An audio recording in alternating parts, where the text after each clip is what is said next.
హన్మకొండ జిల్లా పరకాల పట్టణంలోని అంబేద్కర్ సెంటర్ వద్ద బీఆర్ఎస్ ఆధ్వర్యంలో ధర్నా రాస్తారోకో నిర్వహించారు. నిన్న అసెంబ్లీలో ముఖ్యమంత్రి రేవంత్ రెడ్డి, మాజీ మంత్రి సబితా ఇంద్రారెడ్డిపై చేసిన అనుచిత వ్యాఖ్యలకు నిరసనగా నల్ల బ్యాడ్జీలు ధరించి నిరసన తెలియజేశారు. వెంటనే క్షమాపణ చెప్పాలని డిమాండ్ చేశారు.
ఇచ్చిన పిలుపు మేరకు పరకాల కాన్ఫరెన్స్ లో ఈరోజు నిరసన కార్యక్రమము ప్రోగ్రామ్ చేయడం జరిగింది మా పార్టీ తరఫున.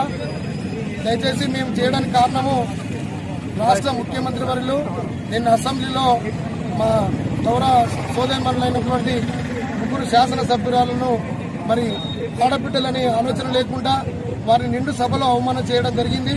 మరి రాజ్యాంగబద్ధంగా ఉన్నటువంటి అసెంబ్లీలో మరి శాసనసభ్యులను మహిళా సోదరిమణులను మనమందరూ కూడా మహిళలను ప్రోత్సహించాల్సింది పోయి వాళ్ళ నిండు సభలో అవమానించడము చాలా బాధాకరం.